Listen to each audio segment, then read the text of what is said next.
예, 반갑습니다. 앞뒤 좌우로 참 잘 오셨습니다. 안녕하셨습니까? 평안하셨습니까? 인사하겠습니다. 네, 반갑습니다.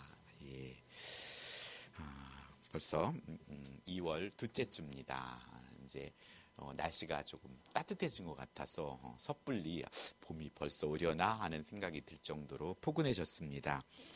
오늘 본문에는 야곱이 마지막까지 가졌던 인간적인 기대와 집착을 내려놓는 모습이 기록되어 있습니다. 그래서 저는 설교의 제목을 잃게 되면 이루리로다 라는 제목으로 말씀을 전할 것입니다.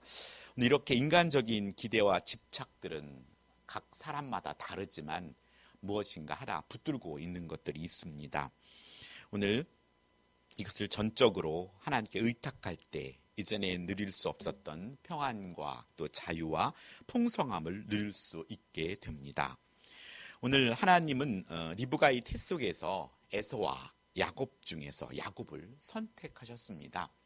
오늘 우리들도 하나님께서 수많은 사람들 중에서 선택되어져서 이 자리에 나왔다는 것입니다.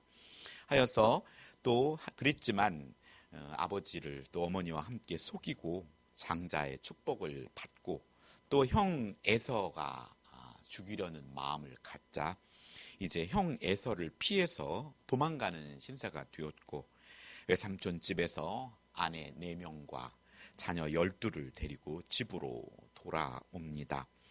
오늘 야곱은 약복 강가에서 천사와 씨름하여 얻은 이름이 이스라엘입니다. 자신의 머리를 의지하던 야곱이 형 에서를 두려워하여서 천사에게 자신을 축복하기 전에는 가지 못한다고 정말 매달려 얻은 이름이 이스라엘입니다. 허나 그 이름이 바뀌었지만 43장까지 야곱이 이스라엘로 부르어지지 않고 43장에 와서야 그를 이스라엘이라고 불려주십니다.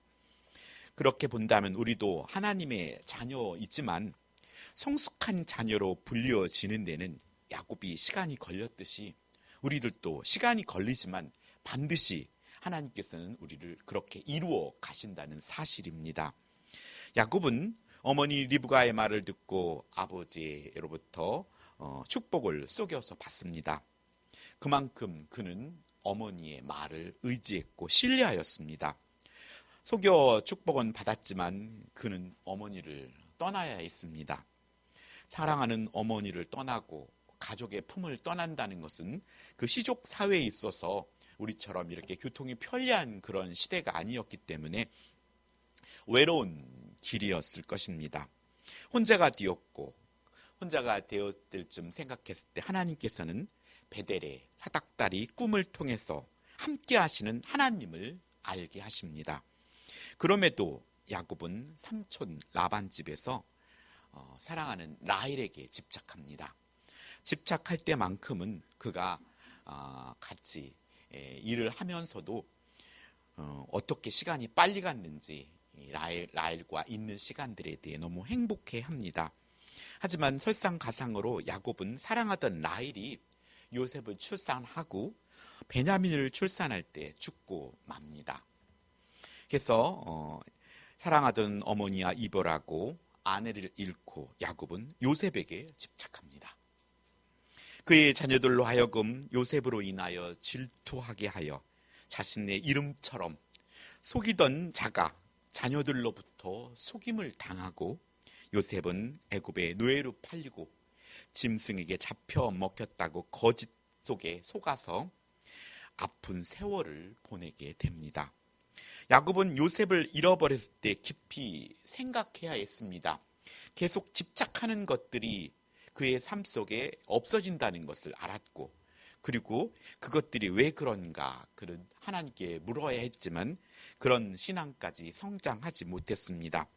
가장 사랑하는 아들을 잃게 된 원인이 어디에 있어야 했는지 깨달아야 했습니다. 진짜로 요셉이 죽은 건 아니었지만 야곱에게 있어서는 그 순간만큼은 들짐승에게 물려간 걸로 죽은 걸로 알았던 세월이었습니다. 그러나 오히려 야곱은 더욱 반대의 상황으로 빠져들어갑니다. 하여서 두 아들 중에 사랑하는 라헬에게서 나온 두 아들 중에 남은 베냐민에게 더욱 병적으로 집착하는 모습을 보이게 됩니다. 하여서 오늘 본문 1절로 2절에 보면 그 땅에 기근이 심하고 그들이 애굽에서 가져온 곡식을 다 먹음에 그 아비가 그들에게 이르되 다시 가서 우리를 위하여 양식을 사라 라고 말합니다. 야곱의 아들 시므온이 막내 동생 베냐민을 데려오는 조건으로 애굽의 인질로 잡혀 있습니다. 뭔가 다급하게 어떤 문제를 해결해야 할지에도 불구하고 그들은 가져온 곡식을 다 먹을 때까지 그냥 내버려 두고 있다는 것입니다. 만약에 거꾸로 베냐민이 거기에 붙들려 있다면 야곱은 그렇게 하지 않았을 것입니다. 그러나 야곱은 이것이 그리 심각하게 생각하지 않았던 것 같습니다. 10손가락 깨물어서 안 아픈 손가락이 없다는 말처럼 요셉과 베냐민은 똑같이 그의 아들들이었습니다. 어느 것 하나 귀한 거나 덜 귀한 자녀가 없음에도 불구하고 야곱은 그렇게 행하고 있는 것입니다. 해서 그럼에도 불구하고 오늘 본문 말씀처럼 곡식을 다 먹기까지 시간을 보내봅니다. 그러면서 베냐민에게 미련스러울 정도로 미련을 두고 있는 것입니다. 하나님께 맡기지 못하고 우리가 움켜잡고 버리지 못하는 미련은 정말로 우리의 삶에 미련한 행동이 일어난 것입니다. 하여서 오늘 버리지 못하는 미련 때문에 하나님께서는 계속해서 그것을 버리도록 우리를 요구하십니다.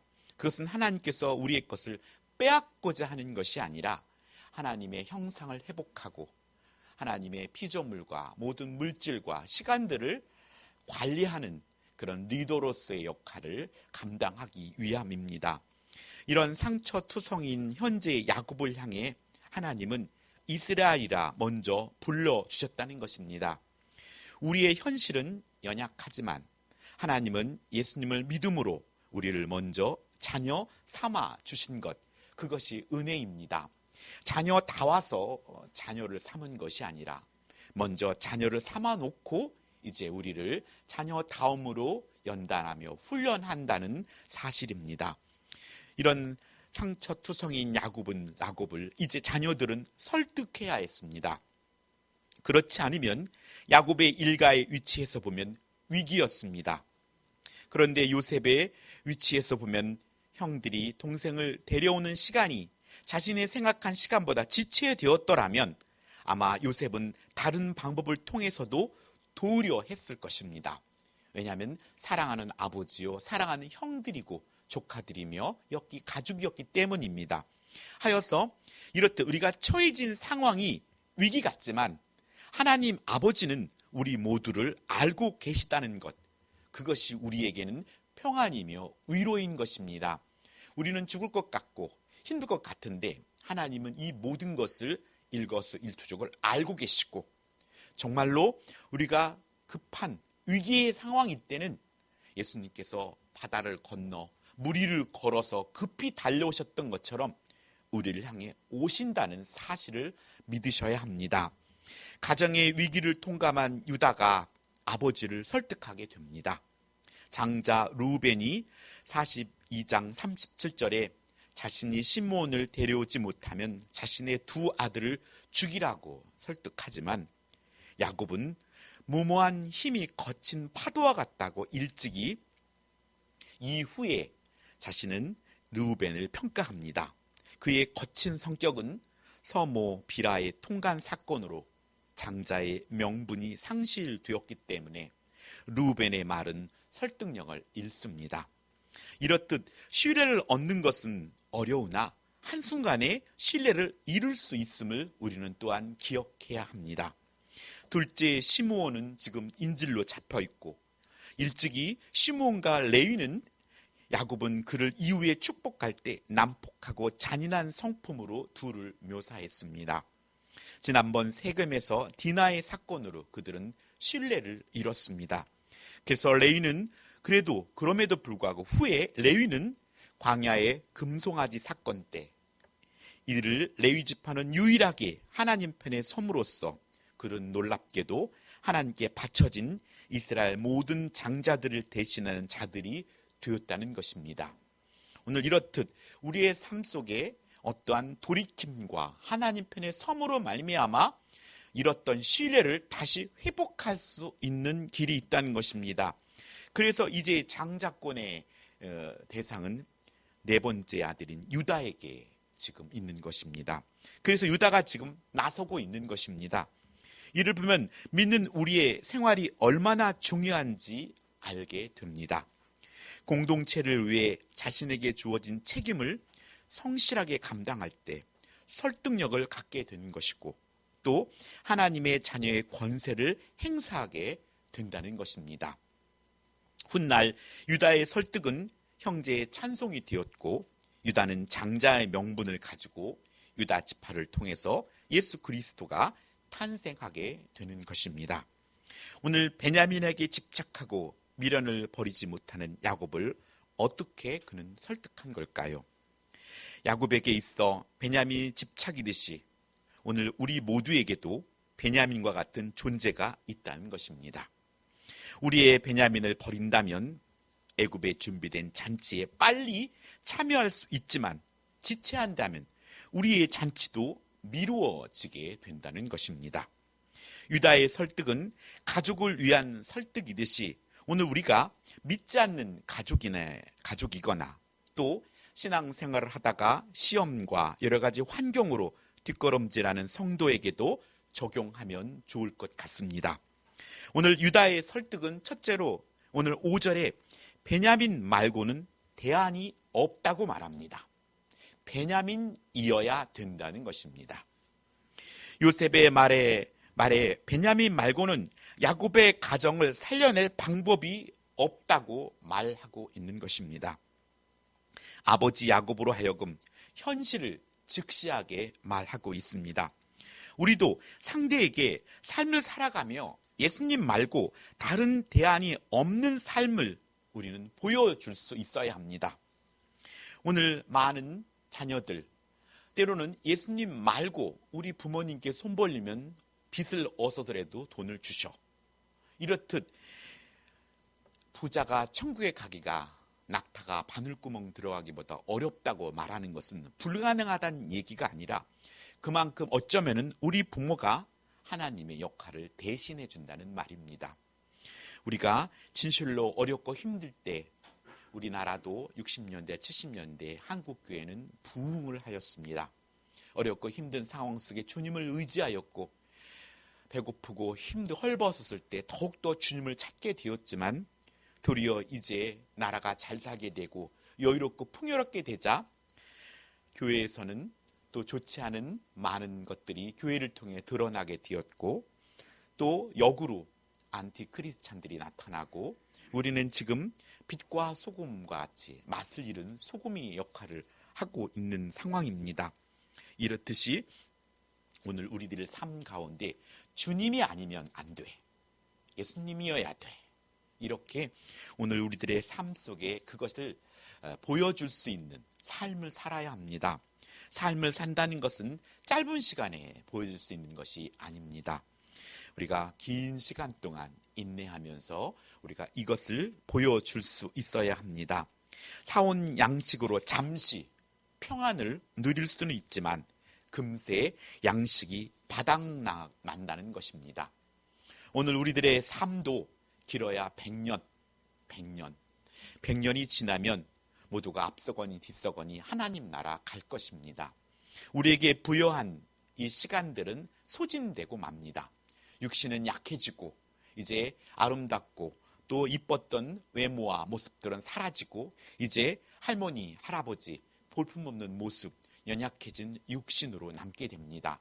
어쩔 수 없습니다. 하지만 그때 오늘 우리에게 영원한 생명, 하나님 나라가 예비되는 것만큼 축복이 없다는 사실입니다. 우리가 스스로도 예수님 말고 부여잡고 있는 것을 주님께 소유권을 이전하는 삶을 살아야 한다는 것입니다. 움켜잡았던 것을 우리가 버려버리고 포기하라는 것이 아니라 하나님께 그 소유권을 이전하는 것입니다. 그래서 주님께 이 시간을 여쭙고 주님께 이 물질의 사용권을 여쭙는 삶, 그것이 하나님이 원하시는 성숙한 삶입니다. 내게 베냐민처럼 붙잡고 있는 것이 사람마다 다르지만 우리는 주님이 계심으로 나도 있고, 나는 있어도 주님이 곁에 없으면 나는 언제나 없다고 고백했던 찬양처럼 오늘 저와 여러분의 삶이 주님이 계심으로 내가 있는 것이고, 또 내가 있어도 주님이 곁에 없으면 나는 언제나 없다고 고백하는 삶이 되기를 축원합니다. 하나님 아버지도 당신의 하나밖에 없는 아들을 아낌없이 저와 여러분을 구원하기 위해 십자가에 내어 놓으셨습니다. 그리하기에 우리에게 예수님 그리스도 외엔 다른 대안이 없습니다. 어느 누구에게도 오는 죽음과 영원한 형벌을 피할 수가 없습니다. 예수 그리스도를 믿지 않고는 어느 누구도 하나님 아버지를 대할 수 없습니다. 예수님을 나의 구주로 믿는 것은 우리의 시간과 물질과 자녀까지도 우리가 집착하고 있는 것을 주님께 맡기는 삶입니다.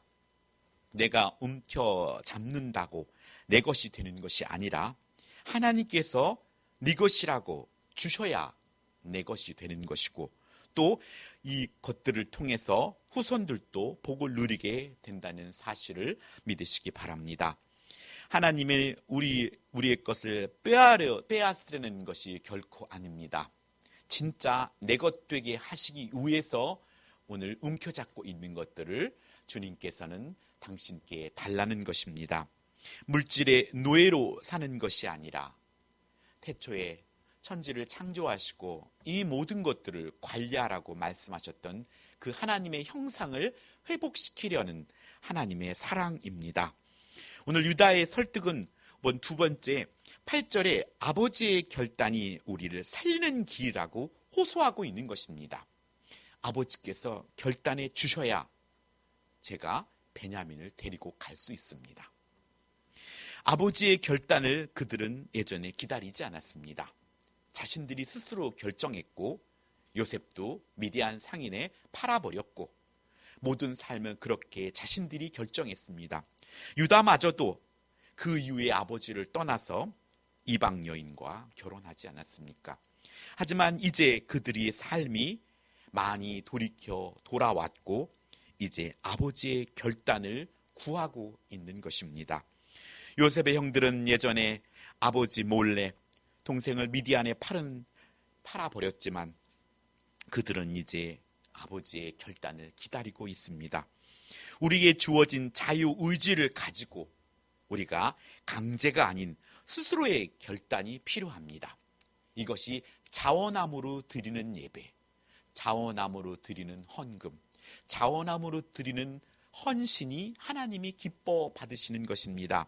그리하여서 오늘 우리의 자녀들이 우리가 억지로 끌고 나오는 것이 아니라 이제 스스로가 탈무드에 있듯이 고기를 잡아다만 주지 말고 스스로 물고기를 잡는 법을 가르쳐 주라 했듯이 이제 스스로가 하나님을 찾고 하나님께 예배하는 자로 서야 되는 것입니다. 우리의 결단이 믿음입니다. 지금 같은 코로나 팬데믹 상황에서 성도가 교회에 나올 수 있는 결단을 도울 수 있어야 합니다. 결단이 없다면 행동도 없습니다. 하여 믿음은 변화입니다. 지금의 안일한 삶의 자리에서 안주하려는 나를 깨워 일으키고 주님을 바라보며 말씀을 따라 성령의 인도함을 받는 삶입니다. 교회를 통하여 여러분에게 헌신을 호소할 때 여러분 안에 성령이 주시는 마음에 결단하고 또 순종할 때 시간이 열리고 물질과 건강이 열리게 되는 것입니다. 오늘 유다의 설득 세 번째는 9절에 베냐민을 위하여 목숨을 내어 놓겠다는 것입니다. 하여 오늘 그의 형과는 다르게 자신이 담보가 되겠다고 합니다. 유다는 베냐민을 위해 담보가 되리니 아버지께서 내 손을 그를 물으소서 하며 자신이 책임을 지겠다고 하는 것입니다. 이것이 믿음의 리더의 덕목입니다. 가장 큰 리더의 덕목은 내가 책임지겠다 이것입니다.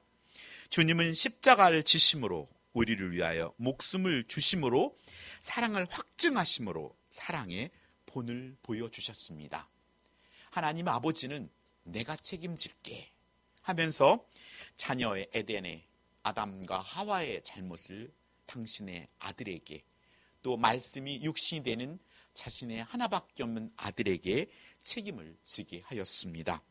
그리고 자신을 따름에 자신의 십자가를 지고 따르라고 말씀해 주셨습니다. 이는 책임을 다하겠다는 하나님과의 약속인 것입니다. 일찍이 유다는 요셉을 미디안 상인에 파는 일에 앞장섰던 인물입니다. 아버지를 속이고 이방 여인과 결혼하였으나 그의 자녀들이 하나님 보시기에 악을 행함으로 연이어 죽고 유다는 그의 책임을 며느리 다말에게 넘겼던 인물입니다.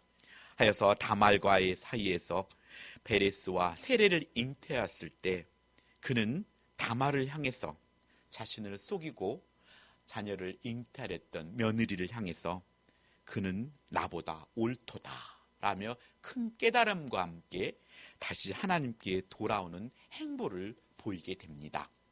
지금까지 자신의 생각, 자신의 지혜를 의지했던 유다는 하나님께 두 손을 들고 오늘 그는 나보다 옳도다 라고 고백했던 것입니다. 베냐민에 집착하는 불신자들, 믿음이 연약한 자들은 유다처럼 설득해야 합니다. 많은 사람, 우리조차도 또 믿음이 연약하거나 불신자들은 무언가 집착하고 있습니다. 자신의 주목을, 아니면 물질을, 아니면 외모를, 명예를 무언가 붙들고 있습니다. 우린 유다처럼 그들을 설득해야 합니다. 자기의 목숨을 걸고 요청하는데 들어주지 않은 아버지가 있겠습니까? 리더는 먼저 자기의 희생을 먼저 보이는 설득을 해야 합니다. 야곱은 14절에 아버지로서 이제 이스라엘이라 불리는 리더로서의 큰 결단을 합니다. 그래서 43장 이후로 야곱은 이스라엘이라 불리어지게 됩니다. 그래서 그의 입술을 통해서 전능하신 하나님께서 그 사람 앞에서 너에게 은혜를 베푸사 그 사람으로 너희 다른 형제와 베냐민을 돌려보내게 하시기를 원하노라. 그리고 하나 덧붙입니다. 내가 자식을 잃게 되면 이르리로다. 여기서 그는 그가 부여잡았던 것을 내려놓습니다. 지금까지 어머니를, 라헬을, 요셉을, 베냐민을 그렇게 수없는 세월을 움켜잡는 가운데 그는 많은 어려움과 고통을 당했습니다. 하지만 이제 하나님께, 하나님의 손에 내어놓는 것입니다. 여러분이 잘 아는 모세도 그가 그를 숨겨 키우지 않습니까? 아기 때. 하지만 그의 가족이 그를 강가에, 나일 강가에 내려놓습니다. 그는 그를 버리는 것이 아니라 하나님의 손에, 그 품에 모세를 놓는 것처럼 오늘 우리들의 삶 가운데 우리가 걱정하고 근심하고 부여잡고 있는 것들을 하나님의 넓은 손에 우리가 인계해야 합니다. 다니엘의 세 친구들이 풀무불 앞에서 하나님이 나를 구해주지 아니할지라도 그리 아니하실지라도 여호와로 인하여 기뻐한다고 고백했던 것처럼 믿음의 절정은 소원하는 것이 있지만 그 소원을 들어주지 않더라도 우리말로 시험 들지 않고 하나님을 예배하는 자로 살겠다고 고백하는 삶입니다. 이런 고백의 주인공, 믿음의 리더들이 되기를 축원합니다. 유다의 설득은 드디어서 야곱은 결단을 이끌어냈고 자신의 경험과 경륜을 총동원하여서 아들들을 지도해 주는 것을 볼 수 있습니다. 여기서 또한 야곱이 애굽의 총리의 마음을 사는 방법의 지혜를 배웁니다. 이스라엘이라 불리는 야곱, 애굽의 총리의 마음을 하는 방법을 통해서 우리는 믿음의 사람들이 불신자들을 대할 때 어떻게 해야 할지를 교훈합니다. 지금 야곱은 애굽의 총리가 자신의 아들 요셉이라는 것을 알고 있지 못합니다.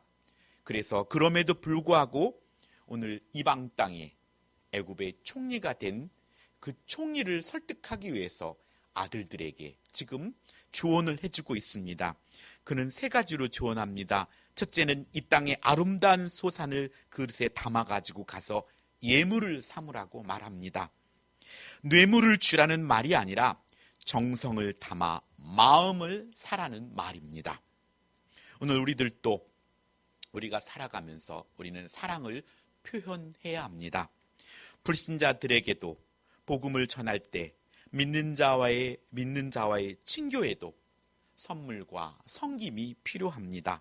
하여서 사랑이 오갈 수 있는 그런 아름다운 관계를 맺어야 한다는 것입니다.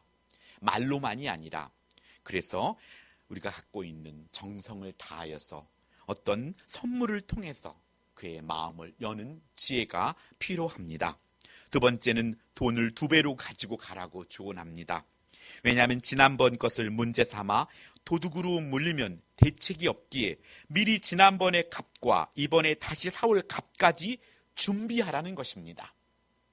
이것이 바로 입체적인 사고입니다. 한쪽으로 치우친 사고가 아니라 다방면으로 준비하여서 상대의 어떤 반응에도 대책을 준비해야 하는 것입니다. 세상은 빠르게 변하고 있습니다. 언제까지 과거의 방식에 매여 있을 수 없습니다. 재건의 믿음의 선배들은 해방 이후 피폐해진 조국을 바라보면서 한 손에는 복음 들고 한 손에는 구제품을 들고 세계 곳곳에 나아가게 하소서라고 외쳤습니다. 그때에는 구제품이 필요했습니다. 그때는 먹을 것이 없었고 그들에게는 필요한 것들을 공급받기 너무 배고팠던 시대였습니다. 그래서 그때는 구제품이 필요했습니다. 그렇다면 지금 불신자들에게 필요한 지금 시대의 구제품은 무엇이란 말입니까? 그것을 우리는 기도하며 지혜를 구해야 합니다. 그래야 그들의 마음을 열 수 있기 때문입니다. 하여서 우리가 그렇게 옛 시대의 구제품 그것만 우리가 외치고 있다면 우리는 그들을 설득할 준비가 안 되어진 것입니다. 이 시대를 설득할 준비가 무엇이 필요하고 또 이를 준비할 수 있는 저희들이 되기를 소원합니다. 하여서 진실로 우리의 삶 속에 불신자들에게 마음을 열 수 있는 정성이 필요하고 또 그들을 설득할 수 있는 여러 가지 대책들, 여러 가지 상황들을 고려하여 지혜를 구하고 이제 세 번째는 13절에 말씀하셨던 것처럼 전능하신 하나님께 은혜를 베푸시기를 기도하는 것입니다. 우리가 할 수 있는 일을 최선을 다하고 이제 하나님께 맡기며 하나님께 기도하는 것입니다. 자신의 머리가 아니라 전능하신 하나님의 은혜를 구하는 것, 이것이 하나님께서 우리에게 원하는 것입니다. 은혜 받기를 원하는 자는 그 모습이 예배 드리는 자세로 드러나게 되어 있습니다. 사랑한다면 사랑이 점진적으로 발전해 간다면 더욱더 그에게 가까이 가고 싶고 또 그가 원하는 모습으로 변화되어 가려 애쓰는 것입니다. 하여서 부부가 닮는다는 말이 있듯이 오늘 우리는 예수 그리스도를 더 가까이 감으로 말미암아 예수님을 닮게 되는 것, 그것이 예수님 하나님께서 기뻐하는 자녀의 모습입니다. 오늘 우리는 누구를 닮아가고 있습니까? 누구를 더 의지하며 누구와 더 많은 시간을 보내고 어느 곳에 시간을 많이 들이는지 우리를 살펴보아야 합니다. 하나님의 말씀을 사모하고 주시는 말씀에 순종할 수 있는 힘과 지혜를 구하고 하나님께 맡기기를 소원합니다. 하여서 오늘 야곱은 내가 잃게 되면 잃으리로다 라고 말합니다. 하며 두 손을 듭니다. 이제 야곱은 어머니 라헬, 요셉, 베냐민까지 와서 자신의 집착과 미련을 내려놓습니다. 우리가 꼭 기억할 것은 하나님께 두 손을 들어야 그때부터 하나님이 역사하신다는 것입니다. 손을 든다는 것은 하나님께 맡기는 것입니다. 하나님, 이 모든 것을 하나님 손에 의탁합니다. 주님께서 이 문제를 해결해 주시옵소서. 또한 맡긴다는 것은 그 짐을 하나님께 온전히 맡김으로 말미암아 내 안에 평안을 찾을 수 있습니다.